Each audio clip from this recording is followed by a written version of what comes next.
আয়াতে কারিমার তেলাওয়াত হলে আমাদের জন্য রহমত নাজিল করেন কে?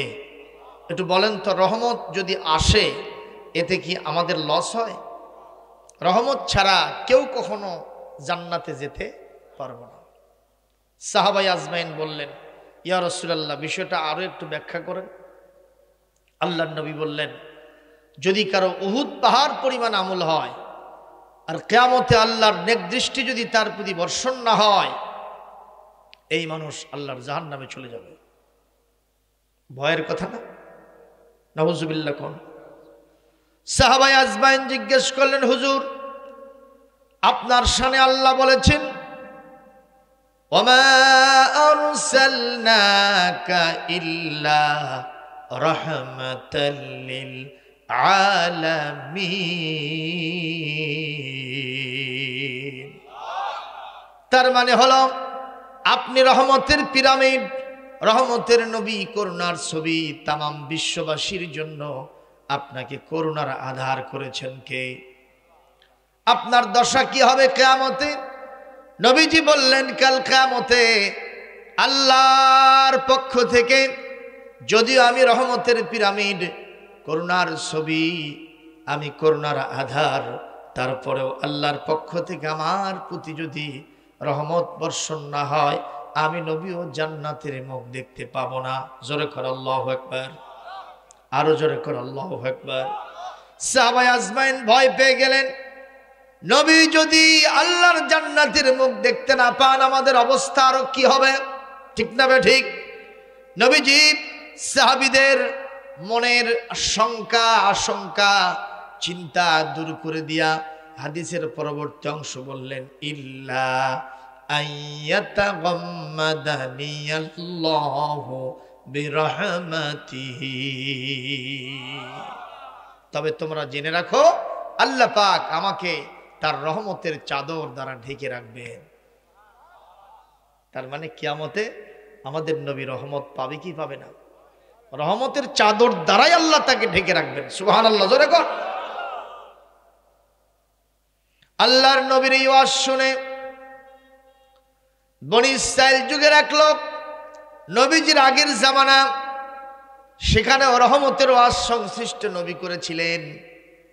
সঙ্গে সঙ্গে পূর্বের জামানার ওই লোকটা বলছিল, আমার হায়াত হলো 500 বছর। জোরে কন, কত বছর? 500 বছরের হায়াত আমার। এই 500 বছরে আমি যত নেকি করেছি, এই 500 বছরে আমি যত আমলে সলে করেছি, এটা হলেই আমি জান্নাত পার হয়ে যাব। আসলে কি পার হওয়া দরকার না থাকা দরকার? কথা কন না কেন? উনি বলছেন আমি জান্নাত পার হয়ে যাব। তার মানে ওনার মনে অ্যাটিটিউড হলো, আমি আমার আমল দিয়েই জান্নাতে যাব, রহমত দরকার হবে না। জান্নাতের মালিককে রহমত দিয়ে যাবে পার হয়ে, ওনার ইঙ্গিত লাগবে না, ইশারা লাগবে না, ওনার পারমিশন লাগবে না।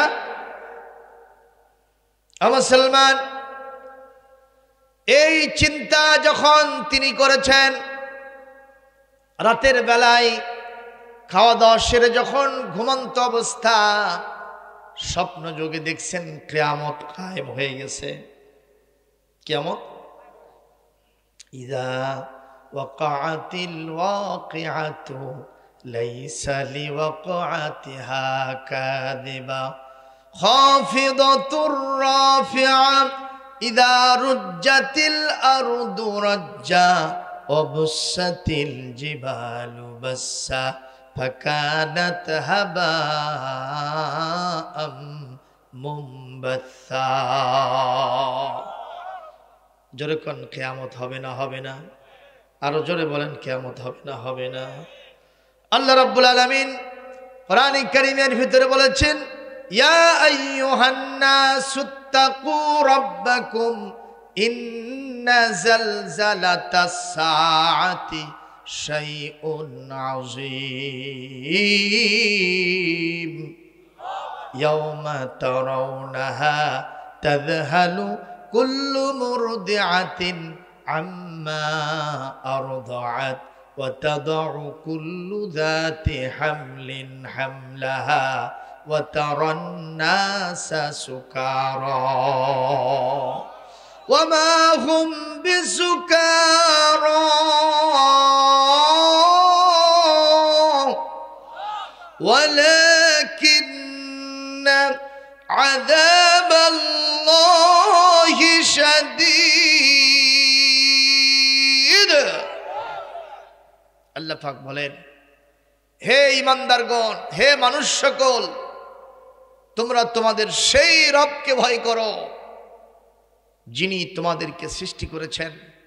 এবং জেনে রাখো, কিয়ামতের যে জালজালা, কিয়ামতের যে ভূমিকম্প আছে না নাই, এইটা যখন হবে, এটা ছোট কিছু না, শাইউন আযীম, এটা অনেক বেশি, অনেক বড় মহৎ একটা বিষয়, অত্যন্ত ভয়াবহ একটা বিষয়। জোরে করে আল্লাহু আকবার। আপনারা বলেন, দুনিয়াতে যে ভূমিকম্প হয় আমাদের দেশে তো ঠিক মতো আসেই না, কথা কন না কেন? আমাদের দেশে আসে ঠিক মতো নেই, মাত্র 2 সেকেন্ড 3 সেকেন্ড বা 4-5 সেকেন্ড, এর বেশি নয়, ঠিক না বেঠিক? তবে যে যে দেশে অন্তত পক্ষে 10 সেকেন্ড হয়, 15 সেকেন্ড, 20 সেকেন্ড, হাফ মিনিট হয়, সেই দেশের ভিতরে সব লণ্ডভণ্ড হয়ে যায়। তুরস্কে হয়, ইন্দোনেশিয়াতে হয়। তুরস্কে কি ঘটনাটা ঘটে গেল কিছুদিন আগে, সম্মানিত উপস্থিতি, আমাদের বাংলাদেশের একজন মনে মনে বলছে 7 তলার উপরে শুয়ে থেকে, আমি যত দূর উঠছি আমাকে এখান থেকে আর কেউ নামাতে পারবে না রে। রাত 2টার সময় চিন্তা করতেছে, আমার নিচে 6 তলা, আমার নিচে 5 তলা, আমার নিচে 4 তলা, 3 তলা, 2 তলা, 1 তলা, নাই তলা, সবগুলো আমার নিচে, আমি উপরে। বুঝতে পারছেন? হঠাৎ করে রাত 2টার সময় এই শীতের ভিতরে মকমল চাদরের নিচে ওই যে মোটা মোটা কম্বল, ওর নিচে শুয়ে আছে। কেবলই রিক্টার স্কেলে 5 সেকেন্ডের একটা ঝাঁকুনি হয়েছে, ওর 7 তলার উপর থেকে কারেন্টের গতিতে সা করে নিচে নামে দৌড়ে পালিয়ে চলে যাচ্ছে। কতক্ষণ ঠিক না বেঠিক? লোকেরা তো অনেকেই নামছে, লাইট মেনে দেখে এই লোকটার পরনে লুঙ্গি নাই। লোকেরা জিজ্ঞেস করতেছে, ভাই তোর লুঙ্গি কো? সে কথা আর কোষ নেই। যে আল্লাহ আমাকে লুঙ্গি পরায়া 7 তলার উপরে ওই মোটা কম্বলের নিচে আরামে ঘুম পাড়ায় রাখছিল, সেই মহান আল্লাহ মাত্র 5 সেকেন্ডের ভূমিকম্প দিয়ে আমাকে ল্যাংটা করে নামাইছে। কতক্ষণ ঠিক না বেঠি? আরো জোরে কোন ঠিক না বেঠি? 5 সেকেন্ডের ভূমিকম্পে যদি এই অবস্থা হয়, কিয়ামতে এই ভূমিকম্প কতদিন হবে, কতবার হবে, তার কোনো ইয়ত্তা। আসমান ফেটে যাবে, জমিন জালজালা হবে, সমুদ্র বিস্ফোরিত হবে, আগুন উত্থিত হবে সমুদ্র থেকে। একটু জোরে কোন আল্লাহু আকবার।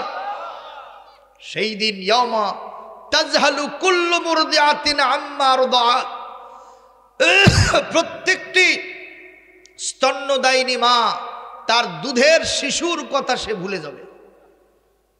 আমাদের দেশের মায়েরা যে সন্তানকে দুধ দেয়, যত কাজই থাক, সন্তান যদি আ করে ওঠে, ও করে ওঠে, মা দৌড়ে চলে যায়। কিন্তু কিয়ামতের জালজালার সময় এগুলোর কোনো খেয়াল, একটু জোরে বলেন, কোনো খেয়াল থাকবে না।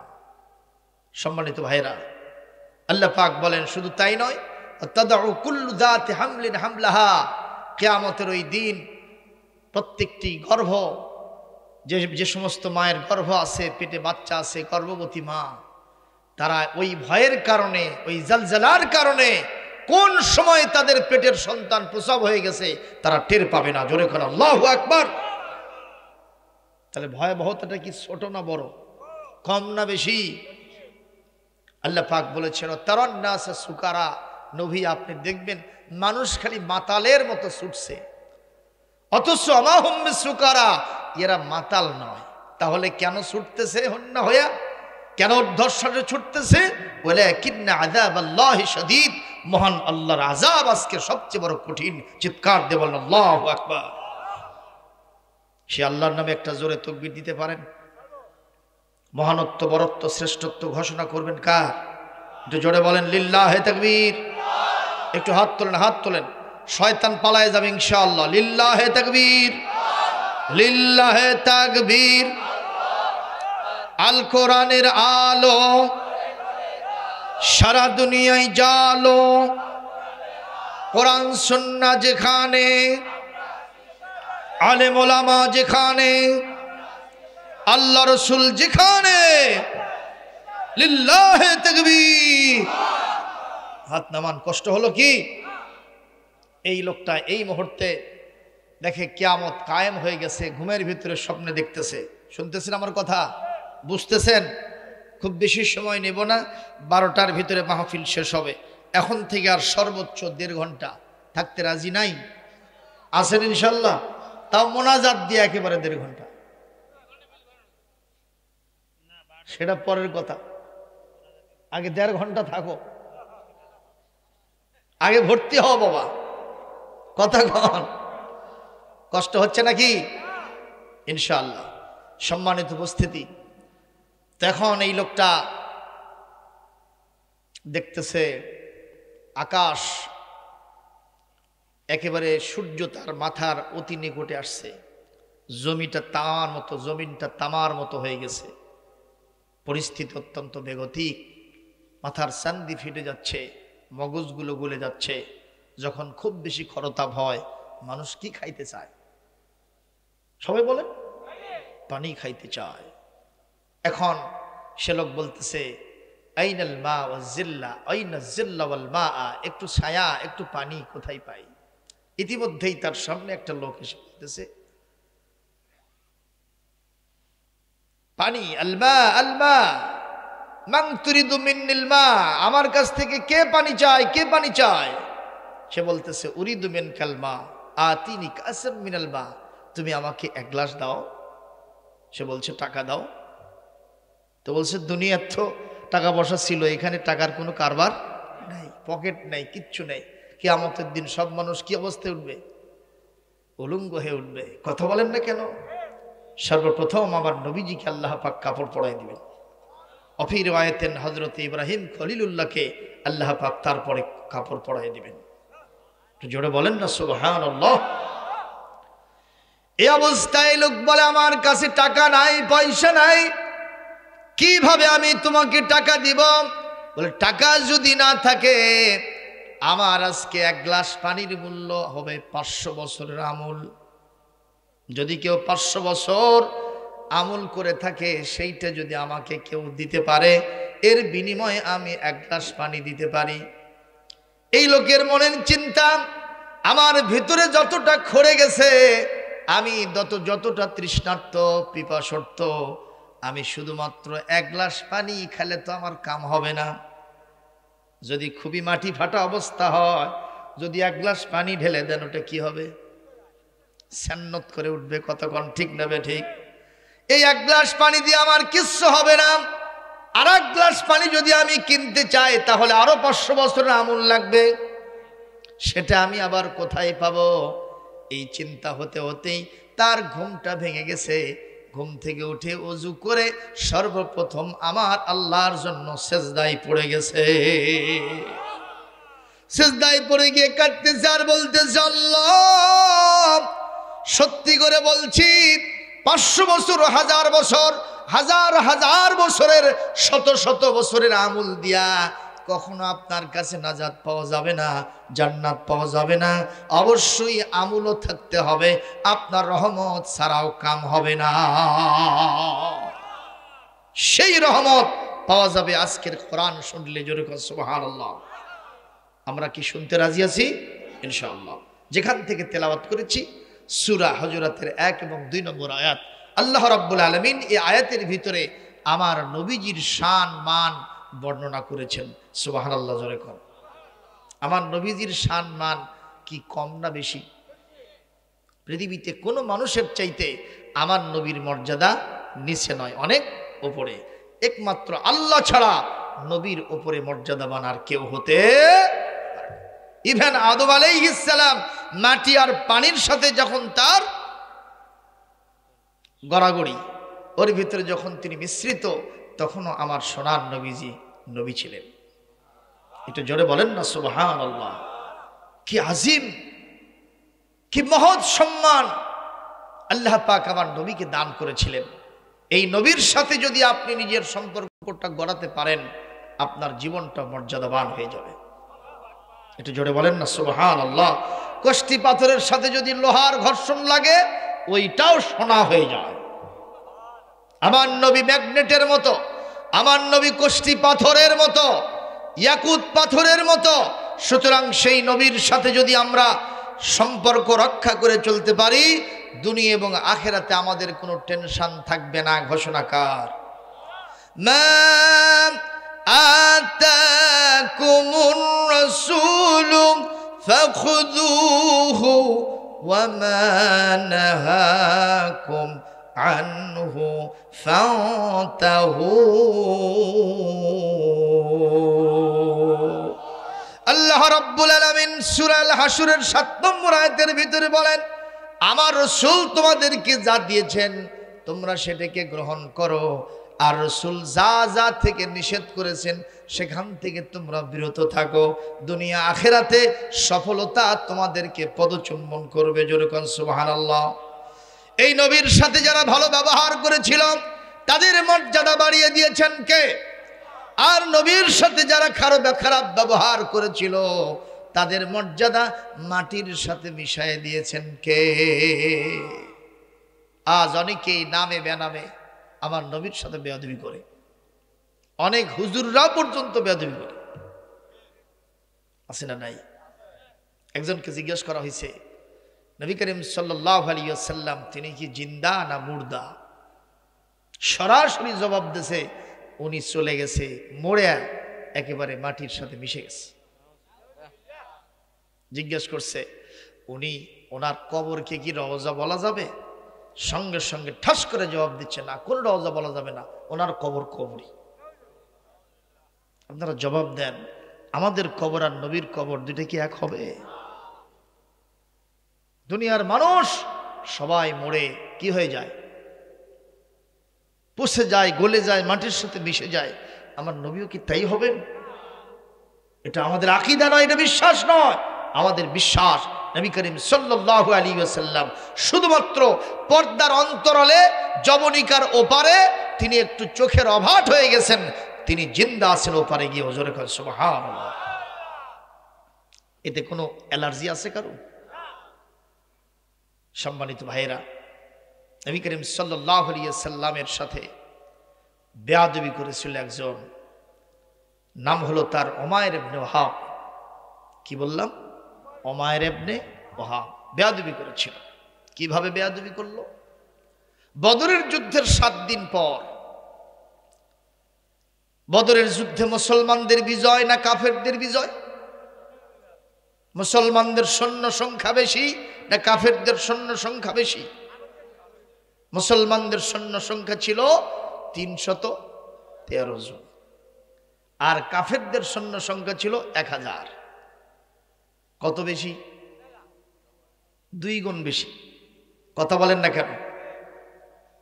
তার থেকেও বেশি। আল্লাহ রাব্বুল আলামিন সেখানে আমার নবীজিকে, মুসলমানদেরকে বিজয় দান করেছেন। সুবহানাল্লাহ।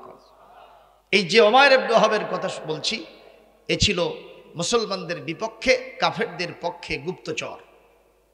গোপনের সংবাদগুলো নিয়ে যে কাফেরদের কাছে দিয়ে দেয়। এই লোক কি সোজা না মারাত্মক? এই হলো সবচেয়ে খারাপ। কথা কর না কেন? সম্মানিত ভাইয়েরাম, এই উমাইর ইবনে ওয়াহাব যুদ্ধের ময়দান থেকে নিজেকে বাঁচায়া কোনো মতো পালায়া মক্কার জিন্দেগিতে, মক্কার জমিনে চলে আসছে। তার আপন ছেলে ওহাবকে মুসলমানদের হাতে বন্দি করে রেখে আসছে, মানে বিশ্ব নবীর হাতে বন্দি হয়ে গেছে তার আপন ছেলে। যেই বাপ তার সন্তানকে বন্দি রেখে নিজে পালায়া দৌড় মারে, এ কি আসলেই বাপ না পাপ? একটু জোরে কোন কি? এ নিজের জীবনটা রক্ষার জন্য চেষ্টা করে, সন্তানদের প্রতি মহব্বত খুব একটা নাই। এক পর্যায়ে যখন 7 দিন পর মক্কার জমিনে এসেছে, মনের ভিতরে চিন্তা, বাড়িতে যখন আসলাম আমার স্ত্রীও তো আমাকে দেখতে পারে না, পরিবারের সবাই তো আমার প্রতি মন খারাপ, যেহেতু কলিজার টুকরা সন্তান তাদের হাতে বন্দি করে রেখে আসছি। এক পর্যায়ে মনের দুঃখে কাবায় গেছে তপ করার জন্য, আর মনের চিন্তা কাবার ভিতরে বাইরে 360টা মূর্তি আছে, ওই মূর্তির কাছ থেকে একটু বরকত নিব। ইয়ারজুল খায়রা মিম্মা লা খায়রা ফিহি, যেখানে বরকত নাই সেখানে বরকত নিতে গেছে। কথা কন না কেন? আমরাও এরকম করি কি করি না? হিন্দু ভাইরা পূজা করবে, কোনো সমস্যা, তাদের ধর্ম পূজা করারা করুক, কিন্তু আমরা মুসলমানরা গিয়া সেখানে ওদের কাছে একটু কিছু চাই, আছে না নাই? আমরা বলে আসি আপনাদের দুর্গকে একটু বলবেন উনি যেন আমার জন্য একটু দোয়া করে, তাহলে কাম হয়ে যাবে। একটু জোরে বলতে হবে নাউজুবিল্লাহ। ও মুসলমান, এটা কি শিরক হবে কি হবে না? আর শিরকের গুনাহ যিনি বরদাস্ত করেন না তিনি কে? কোরআন কারীম সূরাতুজ জুমার 65 নম্বর আয়াত, ওয়ালাকাদ উহিয়া ইলাইকা ওয়া ইলাল্লাযীনা মিন ক্বাবলিকা লা ইন আশরাকতা লা ইয়াহবাতান্না আমালুকা ওয়া লা তাকুনান্না মিনাল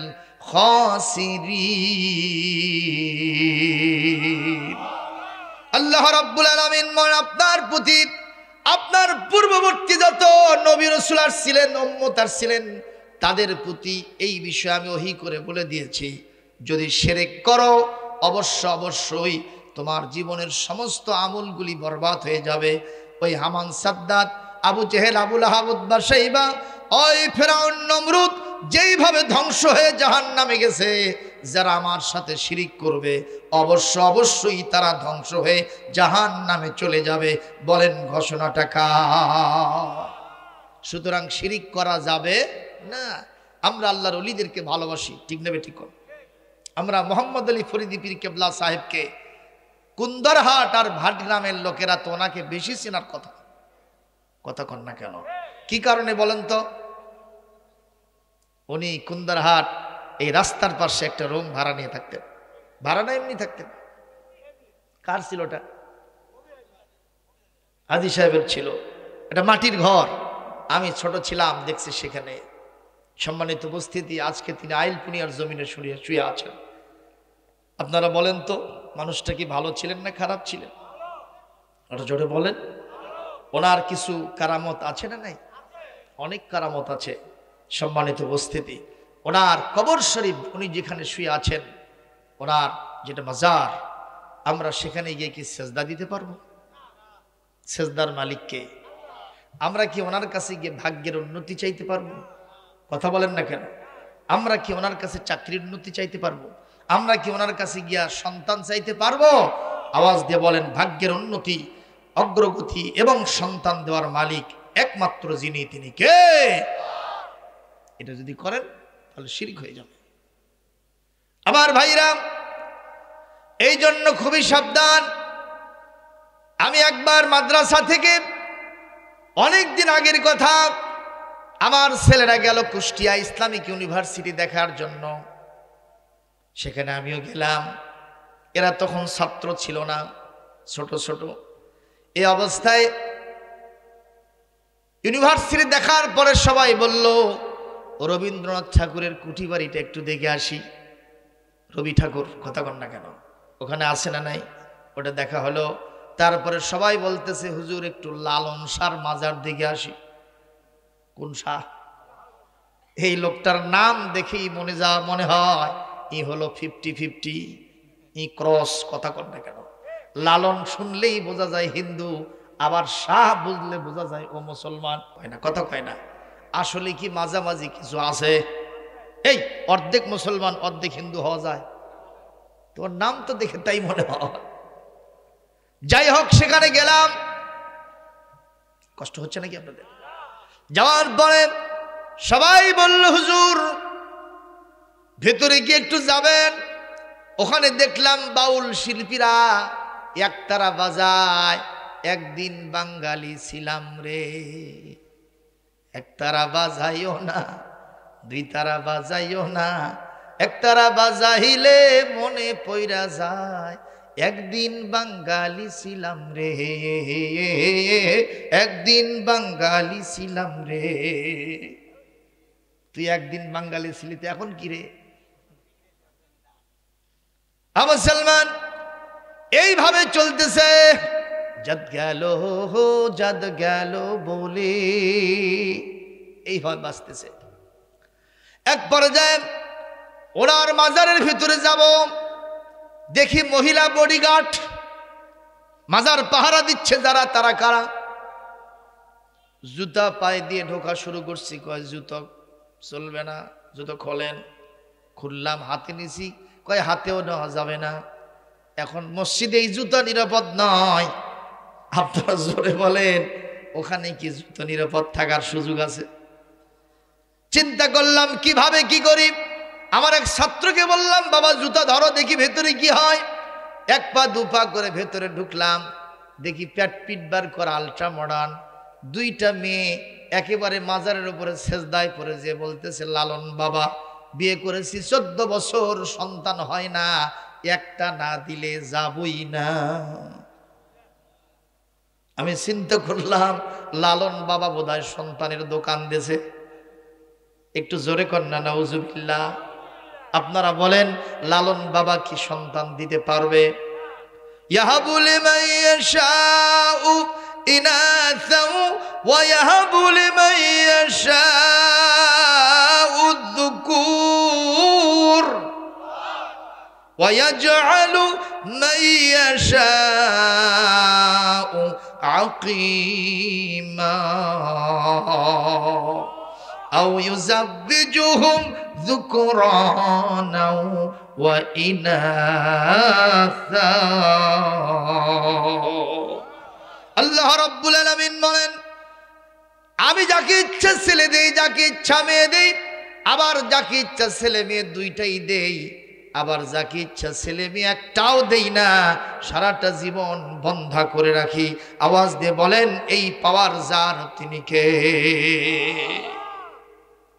আমার মসজিদের পাশেই পপুলার ডায়াগনস্টিক সেন্টার, শত শত ডাক্তাররা সেখানে রুগী দেখে। আপনারাও তো যান, ঠিক না ঠিক?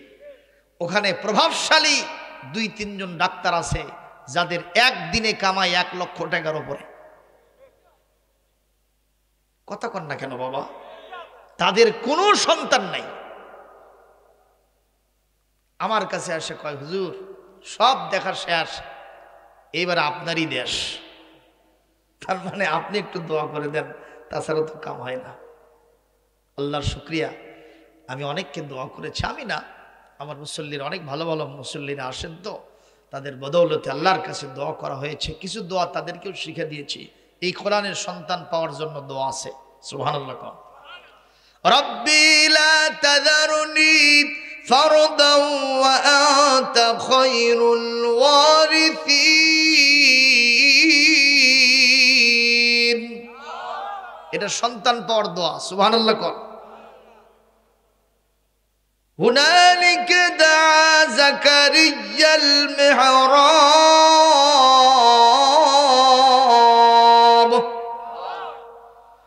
ক্বালা রাব্বি হাবলি মিন লাদুনকা যুররিয়্যাতান তাইয়্যিবাতান ইন্নাকা সামিউদ দুআ।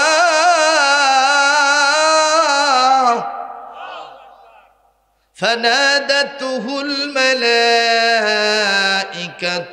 وهو قائم يصلي في المحراب إن الله يبشرك بيحيى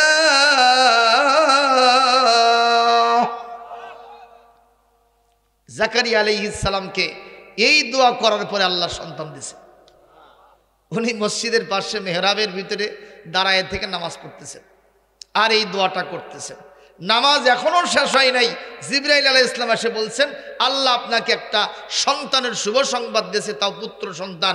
নামটাও কি হবে তাও বলে দিছে। বলে কি নাম? নাম হবে ইয়াহইয়া।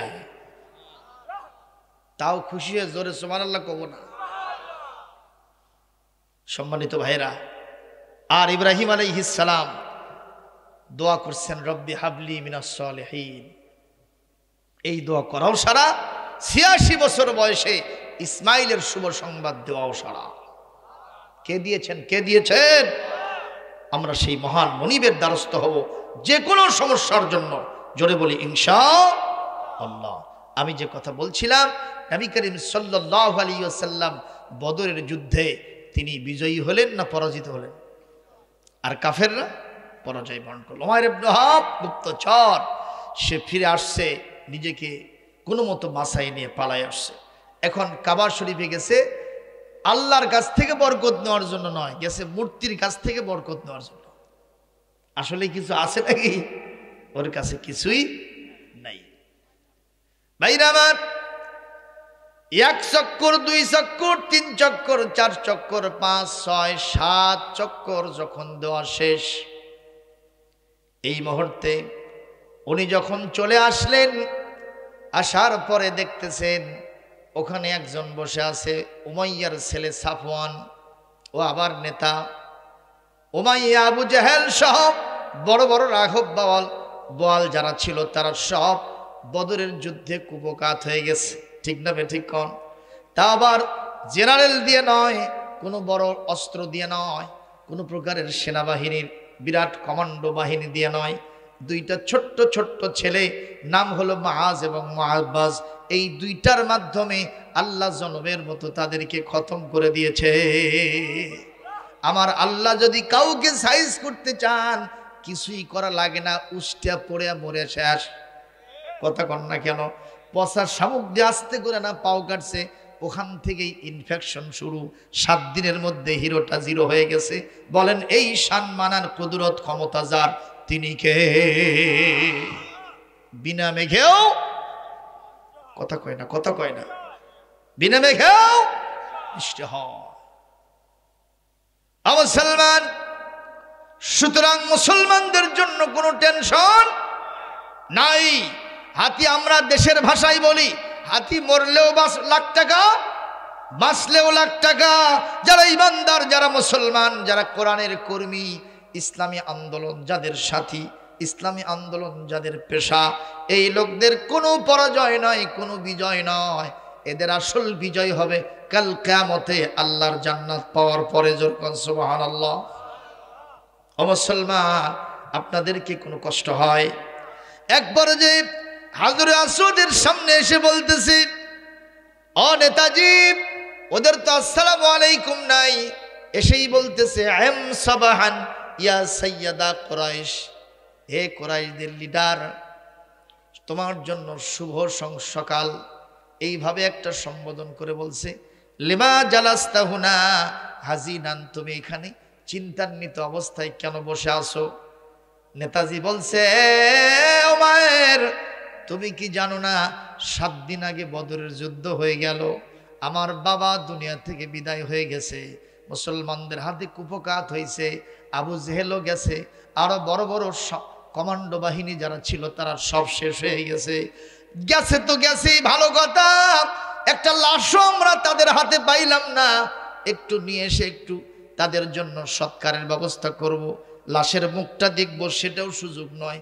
মোহাম্মদ নাকি তাদেরকে কালিবে বদরের মাঠে একটা ঝোপঝাড় বিশিষ্ট একটা কুয়া আছে, এই কুয়ার মধ্যে জনমের মতো হুরুম গাছে তাদেরকে শেষ করে দিয়েছে। লাশটা যদি পাইতাম তাও না হয় একটা কথা হতো। এই কারণেই আমি এখানে চিন্তান্বিত অবস্থায় বসে আছি রে ওমায়ের বলতেছে, নেতা, আপনার বিষয় আমার বিষয় দুটো একবারে সিমিলার, দুটো একবারে সেম কেস। বলে সেটা কি? বলে আমার কলিজার টুকরো সন্তান ওহাবকে মুসলমানদের হাতে বন্দি করে আসছি। বলে তাহলে বলো তোমার আর আমার সিদ্ধান্ত কি হতে পারে? ওমায়ের বলতেছে, আমার একটাই মাত্র সিদ্ধান্ত হলো, আমার মন চাই এই মুহূর্তে আমি একটা বড় তরবারি নিয়া শাঁ করে মদিনায় যাব, মোহাম্মদকে যেখানে পাবো এক কোপ দিয়া ধর থেকে কাল্লা আউট করে দেব, বিচ্ছেদ করে দেব, এটা আমার মন চাই। চিৎকার দিয়ে বলেন নাউজুবিল্লাহ। আমার নবীর কল্লা যাক, এটা আল্লাহ চায় নাকি? এটা জোরে কর। কারণ আল্লাহ পাক এই পৃথিবীতে আমার নবীকে দিয়ে অনেক কিছু করাবেন। সুবহানাল্লাহ। নবীজি কিন্তু একবারে বিদায় হয়ে যান নাই, নবীজি এখনো আছেন। বলবেন যে হুজুর তারা আবার কারা? আল্লাহর নবীর যেদিন বিদায়ী ভাষণ হচ্ছিল, নবীজি বিদায়ী ভাষণ দিচ্ছেন, আর সাহাবীরা কেঁদে কেঁদে পেরেশান হয়ে যাচ্ছেন, ডিসহার্টেড হয়ে যাচ্ছেন। সাহাবীরা গড়াগড়ি দিয়ে কেউ কেউ কাঁদতেছেন। আল্লাহর নবী জিজ্ঞেস করেছেন, লিমাযা তাবকুন, তোমরা কান্দো কেন? বলি, ইয়া রাসূলুল্লাহ, হাবিবাল্লাহ, বিদায়ের কথাটা আমাদের কলিজার ভিতরে শেল ঢুকায় দেয়, আমরা এটা কখনো সহ্য করতে পারছি না। ইয়া রাসূলুল্লাহ, এই মুসাল্লায় আপনি থাকবেন না, আপনার পিছনে নামাজ পড়া যে কি মজা, আপনি চলে গেলে এই মজা আমরা কখনো উপভোগ করতে পারবো না। কতক্ষণ ঠিক না বেঠিক? ও মুসলমান, নামাজের ভিতরে নবীজির তেলাওয়াত আর এখন মক্কা মদিনার ইমামদের তেলাওয়াত কি এক হবে? তাই এখনকার ইমামদের তেলাওয়াত শুনেই তো মানুষ কেঁদে কেটে জারে জার হয়ে যায় কতক্ষণ। আর নবীজি সাল্লাল্লাহু আলাইহি সাল্লামের বিরহ জ্বালা সাহাবীদের ভিতরে দানা বিতে উঠেছে। হুজুর আপনি থাকবেন না, আমরা কেমনে বাঁচবো, কেমনে আমরা সান্ত্বনা দেব? হুজুর বললেন, কাঁদতে হবে না, সান্ত্বনার বাণী শোনো। আমি হয়তো চলে যাব, কিন্তু আমার পরে আল উলামাউ ওয়ারাসাতুল আম্বিয়া। একটু জোরে কর, আরো জোরে কর। আমার আলেম সম্প্রদায় আমার হবে প্রতিনিধি, আমার রিপ্রেজেন্টেটিভ, তারাই হবে আমার উত্তরসূরি। তাদেরকে সম্মান দিবা, তাদের পিছনে নামাজ পড়বা। আমি নবীর পিছনে নামাজ পড়লে যে সওয়াব হয়, সেই সওয়াব আল্লাহ তোমাদেরকে দান করবে। একটু জোরে কর, মারহাবা। সেই আলেম দেখলে গাও জ্বলে। অনেকে আছে না নাই? জোরে কর, আছে না নাই? মাসাঙ্গত বসে আছে, আলেম সাইকেল নিয়ে যাচ্ছে, ওই খালি চোখের টিরিজ মারছে, এই ওদের গেল। কথা কন না কেন? কে গেল? বুঝতে পারছেন তো কে গেল? অনেক জায়গা থেকে আমরা যারা আছি আলেম ওলামা, আমরা তো সে মানের আলেম নই, কিন্তু তারপরেও কিছুটা কোরআন হাদিসের সিটে পোঠা জ্ঞান গরিমা আছে। একটু চলার চেষ্টা করি ওই লাইনে, উঠতে তো পারি না এখনো, একটু চেষ্টা করি। অনেক জায়গায় গেলে আমাদেরকে খুব সম্মান দেয়, কোথায় বসাবে জায়গা খুঁজে পায় না। ওদের অ্যাটিটিউড দেখে বুঝতে পারি এই লোকটা আমাকে নিয়ে খুব পেরেশান, আমাদের কলিজা ঠান্ডা হয়ে যায়। ওখানে যদি একটা সামান্য আলু ভর্তা ভাতও খাই তাও আমি খুশি। কতক্ষণ না কেন? আবার এমন অনেক জায়গা আছে বসারই জায়গা নেই। কথা কন না কেন? এক মাহফিলে গেলাম, যে দেখি খালি উপরে একটা চাদর পেরে থসে আর নিচে খেয়ার। যখন বসলাম বাবা নারাহিনী ডাবে গেল। কিছুক্ষণ পর একটা ছেলে এসে করছে, হুজুর আর খেয়ার দেমো? আমি বললাম, বাবা তুই আমাকে আবার খেয়ার দেবার চাস? আমি কি গরু না ছাগল রে? কয় হুজুর বাড়িতে আত্মীয় স্বজন মেলা আছে, দাদা কলো দেখ তো হুজুর আর খেয়ার লিবি নাকি? তাই আছি। একটু সরেখন নাউজুবিল্লাহ। আবার কিছু কিছু জায়গা আছে, খাইতে গেছি, বসছি, দেখছেন যে খাবার দিছে, অর্ধেক খাওয়া শেষ, যিনি খাওয়াচ্ছে উনি লাভ আত্মার নাই, খুঁজে খেজে নাই, আর কে ঘর গেল গুটি। একবারে কিছুক্ষণ পরে আসছে, ভাই খবর কি? আপনি নাকি হুজুর তরকারি শেষ। এখন চিন্তা করে এরকম কারবার আছে না নাই? এই জন্য বক্তারা এখন আপ টু ডেট হয়ে গেছে, সব মডার্ন হয়ে গেছে। মাহফিলের একদিন আগে সব টাকা পেইড করতে হবে। আপনার ওই চানাচুর বিস্কুট খাওয়ার টাইম ওদের নাই। আপনি কোথায় বসাবেন এই টেনশন নাই। ওই আসবে বগুড়া 4 স্টার 5 স্টার হোটেলে বসবে, ওখানে নাস্তা করবে, ওখানে রেস্ট করবে, সরাসরি এসে মাহফিলের মঞ্চে উঠবে। কোনো টাকা বসার প্রশ্ন নাই, আপনার সাথে সালাম কালাম নাই, ওই নামবে গাড়ির চড়ে ভোঁ। কথা কয় না, কথা কয় না। আমরা হুজুররা ওইগুলো করি না, ওরা ওইগুলো করে জন্য ওদের দামই বেশি।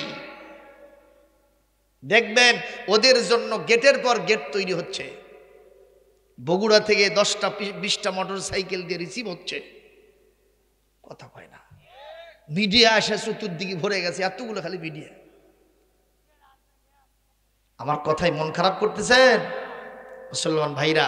সরলতাকে মানুষ খুব দুর্বলতা ভাবে। আমার ভাইরা, আল্লাহর নবীর সাথে বেয়াদবির সুরে কথা বলল আর বলল, নেতাজি যাব তো ওই মুহাম্মাদের কাল্লা বিচ্ছেদ করার জন্য, কিন্তু আমার যে একটু সমস্যা আছে। বলে কি সমস্যা? সমস্যা আমার একটাই, সেটা হলো আমার স্ত্রীটা আছে এখনো, আমার একপাল সন্তান সন্ততি, এতগুলো ঋণের বোঝা মাথার ওপরে। আমি যদি যাই, না জানি সফর কি কঠিনই হয়, নাকি আমি মরে যাব না মোহাম্মদ মরে যাবে, বুঝি না তো। যদি আমি মরে যাই তাহলে আমার এই ঋণের বোঝা আর সন্তান সন্ততি বিবিকে দেখবে। This is the moment for him. এটাই জানো, ওই সাফওয়ানের জন্য বিরাট পয়েন্ট হয়ে গেল। সাফওয়ান বলতেছে, টেনশনের কারণ নাই, টেনশন দরকার নাই, আমি দায়িত্ব নিলাম, আজকেই তোমার বউকে আমার বাড়ির সাথে মিলে নিলাম। আমি যে ঘরে থাকবো সেই ঘরেই তোর বউ থাকবি। একটু জোরে কর। এই কথা বলাও সারা মাথা মোটাও মায়ের বলতেছে, আর ঋণের বোঝা, কয় ঋণের বোঝা এটা পরিশোধ করার দায়িত্ব আমি নিলাম, সন্তান সন্ততিগুলো আমার অন্নভুক্ত করে নিলাম, তোমার কোনো টেনশন থাকবে না, তুমি এই মুহূর্তে চলে যাও। মুহাম্মাদকে না মারা পর্যন্ত আমার কলিজা ঠান্ডা হচ্ছে না। একটু জোরে কন্যা নাউজুবিল্লাহ। যেই নবীজি আলেমদের ব্যাপারে এত বাশারত দিয়ে গেলেন, এই আলেমদের ব্যাপারে কোরআনে কারিমে এক জায়গায় নয়, দুই জায়গায় নয়, বারবার যিনি প্রশংসা করেছেন তিনি কে? একটু জোরে কন, তিনি কে? আল্লাহ রাব্বুল আলামিন বলেন, ওয়া মিনান নাসি ওয়াদ-দাওয়াবি ওয়াল আনআমি মুখতালিফুন আলওয়ানুহু কাযালিক ইন্নামা ইয়াখশাল্লাহা মিন ইবাদিহিল উলামা।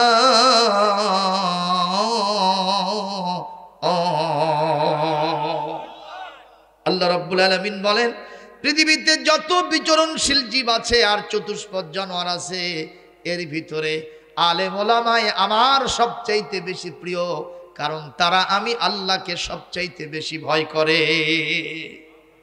কোরআন কারীমের 35 নম্বর সূরা 22 নম্বর পারা সূরাতুল ফাতির 28 নম্বর আয়াত, জোরে কোন আল্লাহু আকবার। কোরআন কারীমের সূরাতুল মুজাদালা 11 নম্বর আয়াত, ইয়ারফা'িল্লাহুল্লাযীনা আমানু ওয়াল্লাযীনা উতুল ইলমা দারাজাত। দুই শ্রেণীর মর্যাদা আকাশ পর্যন্ত আমি আল্লাহ বাড়ায় দিয়েছি, তার ভিতরে এক শ্রেণী হলো আমার আলেম ওলামা, আর আরেক শ্রেণী হলো যারা স্পেশাল কোয়ালিটি সম্পন্ন ইমানদার। তাদের মর্যাদা শুধু দুনিয়ায় থাকবে না, আকাশচুম্বী মর্যাদা আমি আল্লাহ দান করেছি। সুবহানাল্লাহ। যখন ফাসআলু আহলায যিকরি ইন কুনতুম লা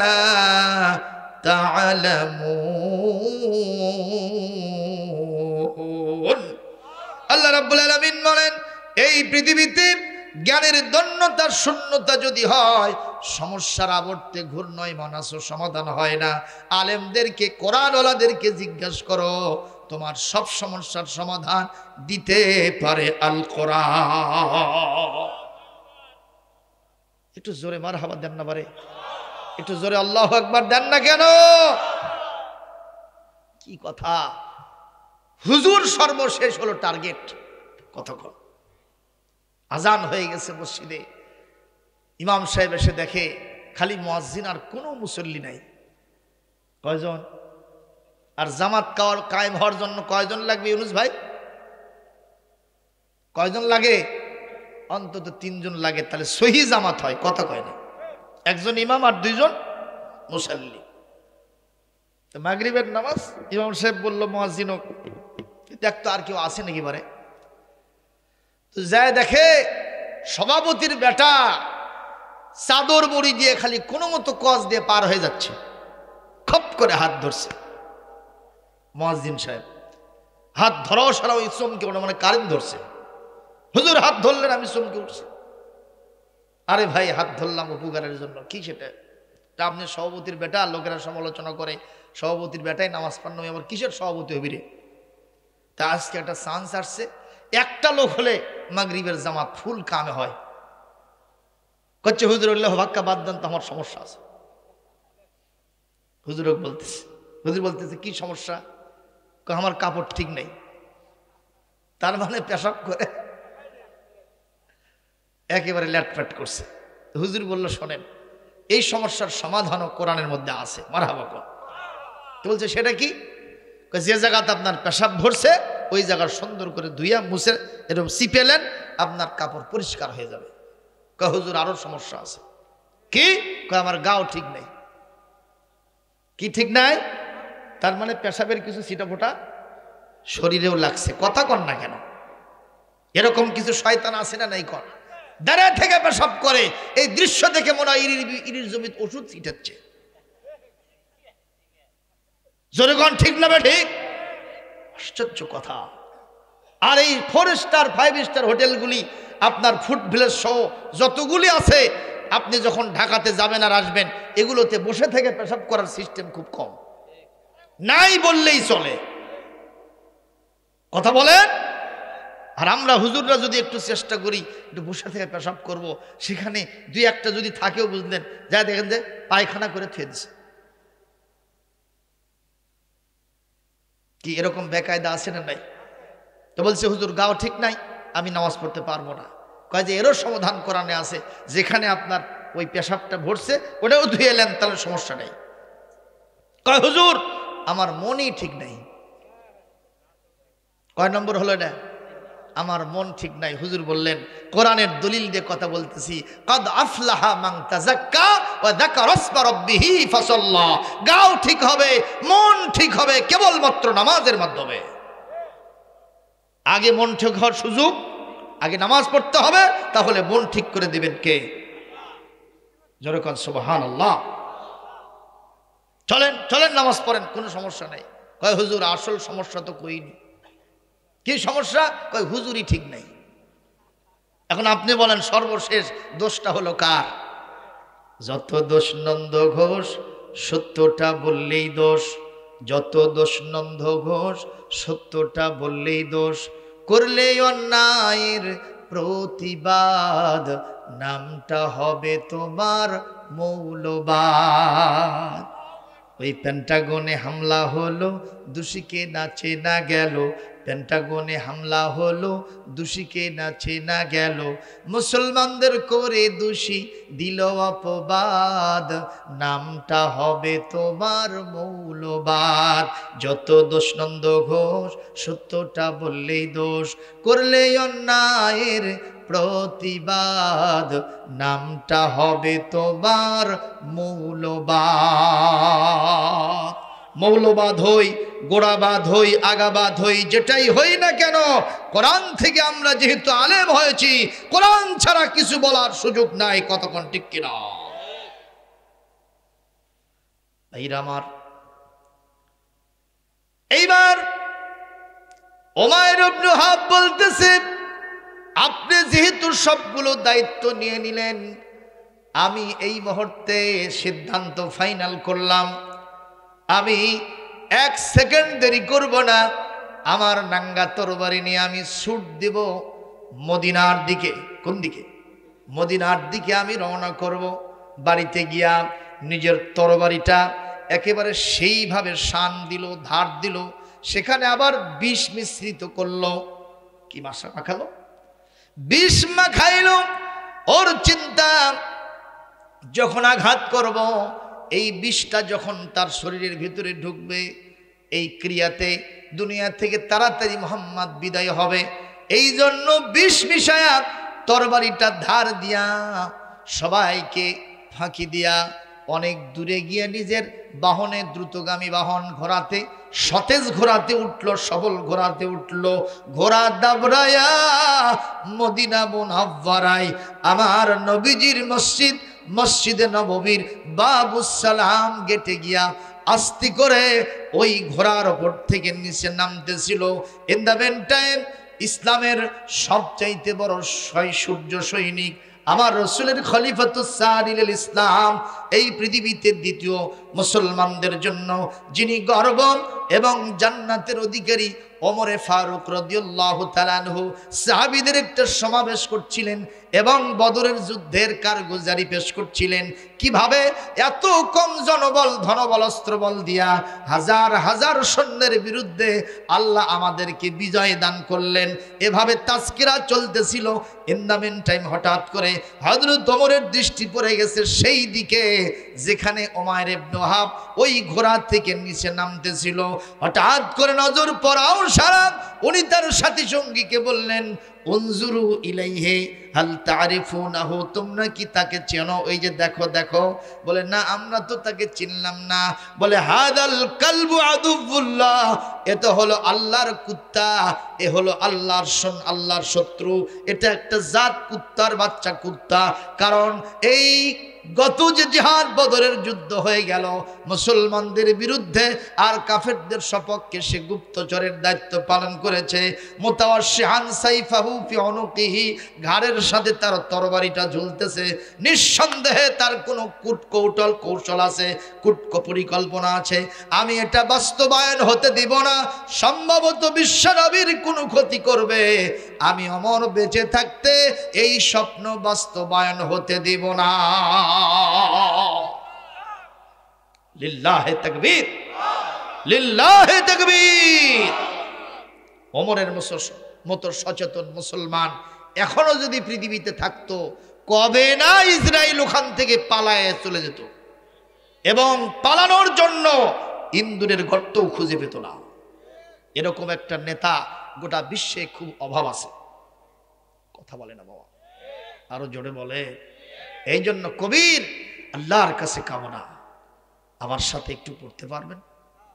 একটা ওমর এই জামানায় দাও হে মেহেরবান, একটা ওমর এই জামানায় দাও হে মেহেরবান, দিনের পথে অকাতরে, দিনের পথে অকাতরে বিলিয়ে দিবে প্রাণ, একটা ওমর এই জামানায় দাও হে মেহেরবান। ফিলিস্তিন আর কাশ্মীরেতে মরছে ধুকে ধুকে, কেউ জানো আজ নাই রে তাদের, একটু চেয়ে দেখে। আজকের পত্রিকার রিপোর্ট, গত 2-3 দিনে প্রায় 1000-এর মতো লোককে আবার শেষ করে দিয়েছে। গত সপ্তাহের রিপোর্ট ছিল 20,000 মুসলমান শহীদ হয়েছে, আজকের পত্রিকার রিপোর্ট 21,000 ছাড়িয়ে গেছে। প্রতিদিন পাখির মতো শেষ করে দিচ্ছে। গোটা পৃথিবীর সমস্ত মুসলিম বিবেক, মুসলিম বিশ্ব অপলক নেত্রে চেয়ে থেকে দেখতেছে, কেউ কিছু বলে না। কতক্ষণ আছে না নাই? পৃথিবীর সবগুলি খনিজ সম্পদ আল্লাহ পাক মুসলমানদের হাতে দান করেছে। সুবহানাল্লাহ। প্রভাবশালী মুসলিম রাষ্ট্রগুলি ওই ফিলিস্তিনের আশেপাশে অবস্থিত। কথা বলতে হবে, ঠিক না ঠিক? সবাই যদি চোখ মেলে একটু কড়া চোখে ইসরায়েলের ওই শয়তানদের দিকে তাকাইতো, আমার মনে হয় পেশাব করে ফেলে দিত। করে কথা বলেন ঠিক কিনা? আজকে মুসলমান শুধুমাত্র চেয়ে থেকে দেখতেছে, কেউ কোনো উদ্যোগ গ্রহণ করে না। আমরা আল্লাহর সাহায্য কামনা করি, পৃথিবীর মুসলমানরা যেন এক হয় আর নেক হয়ে যায়। যেরকম আমি আর আমাদের দেশে চলতেছে খালি ফতুয়াবাজি।